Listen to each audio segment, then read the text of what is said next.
Saudara-saudari, Injil kita pada hari ini diambil dari Injil Matius bab 6 ayat 1 sampai 6, dilanjutkan ayat 16 sampai 18. Pada waktu itu Yesus bersabda kepada murid-muridnya, "Hati-hatilah, jangan sampai melakukan kewajiban agamamu di hadapan orang supaya dilihat. Karena jika demikian, kamu tidak beroleh upah dari Bapamu yang di surga. Jadi apabila engkau memberi sedekah, janganlah engkau mencanangkan hal itu seperti yang dilakukan orang munafik di rumah-rumah ibadat dan di lorong-lorong supaya dipuji orang. Aku berkata kepadamu, sungguh mereka sudah mendapat upahnya. Tetapi jika engkau memberi sedekah, janganlah diketahui tangan kirimu apa yang diperbuat tangan kananmu. Hendaklah sedekahmu itu diberikan dengan tersembunyi, maka Bapamu yang melihat yang tersembunyi akan membalasnya kepadamu. Dan apabila kamu berdoa, janganlah berdoa seperti orang munafik. Mereka suka mengucapkan doanya dengan berdiri di rumah-rumah ibadat dan pada tikungan-tikungan jalan raya, supaya mereka dilihat orang. Aku berkata kepadamu, sungguh mereka sudah mendapat upahnya. Tetapi jika engkau berdoa, masuklah ke dalam kamarmu, tutuplah pintu dan berdoalah kepada Bapamu yang ada di tempat tersembunyi. Maka Bapamu yang melihat yang tersembunyi akan membalasnya kepadamu. Dan apabila kamu berpuasa, janganlah muram mukamu seperti orang munafik. Mereka mengubah air mukanya supaya orang melihat bahwa mereka sedang berpuasa.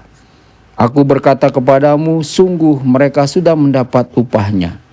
Tetapi apabila engkau berpuasa, minyakilah kepalamu dan cucilah mukamu, supaya jangan dilihat orang bahwa engkau sedang berpuasa, melainkan hanya oleh Bapamu yang ada di tempat tersembunyi. Maka Bapamu yang melihat yang tersembunyi akan membalasnya kepadamu." Demikianlah sabda Tuhan. Terpujilah Kristus.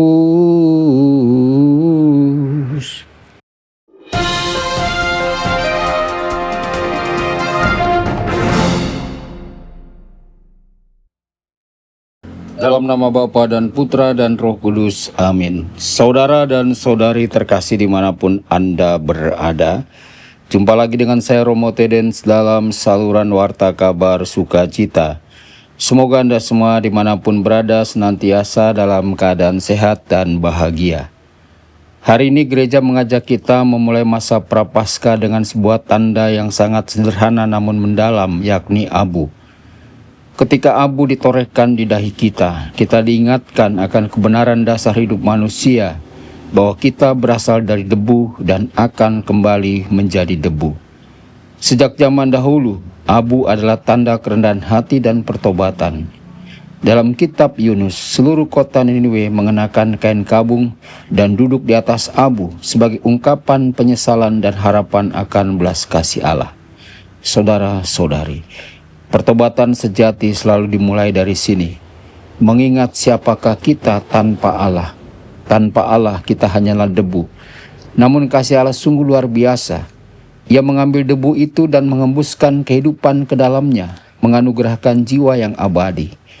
Maka ketika kita memasuki masa Prapaskah, kita diajak untuk menumbuhkan kerendahan hati yang mendalam, menyadari bahwa segala kebaikan yang kita miliki dan kita hidupi adalah murni anugerah Allah semata. Saudara-saudari, Injil hari ini memberi kita peringatan yang sangat penting, yakni bahaya kemunafikan. Sangat mungkin bagi kita untuk melakukan praktek-praktek religius secara lahiriah, tetapi hati tetap tidak bertobat. Kita bisa menerima abu, berpuasa, berpantang, dan berderma.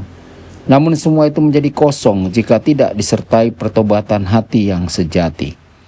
Abu di dahi kita bukanlah hiasan iman. Ia adalah seruan diam-diam yang menuntut perubahan hidup. Kasih kita yang rendah hati, kesabaran kita terhadap sesama, dan kepedulian kita terhadap yang lemah seharusnya berbicara lebih kuat daripada tanda abu itu sendiri. Yesus mengingatkan kita bahwa yang terutama bukanlah bagaimana kita dilihat oleh orang lain, melainkan bagaimana kita berdiri di hadapan Allah. Bapa melihat yang tersembunyi, melihat niat hati kita, doa kita yang hening, dan pengorbanan kita yang tidak diketahui orang lain. Maka selama masa Prapaskah ini, marilah kita sungguh masuk ke ruang batin kita untuk berdoa. Kita boleh membuat berbagai niat dan pengorbanan, tetapi yang paling penting adalah memperdalam relasi kita dengan Allah. Ia rindu agar kita mencurahkan seluruh kasih dan usaha kita kepadanya. Dan Yesus menjanjikan sebuah ganjaran. Bukan ganjaran duniawi, bukan pujian manusia, melainkan ganjaran yang paling besar dan paling indah adalah kedekatan dengan Allah sendiri. Tidak ada hadiah yang lebih besar daripada hidup dekat dengan Dia yang adalah sumber hidup kita. Saudara-saudari, marilah kita memulai masa Prapaskah ini dengan hati yang rendah, jujur dan terbuka. Biarlah abu di dahi kita menjadi tanda pertobatan yang nyata dalam hidup kita, dalam doa yang setia, kasih yang tulus, dan hidup yang semakin serupa dengan Kristus. Tuhan Yesus memberkati Anda semua. Sabda Allah adalah kebenaran.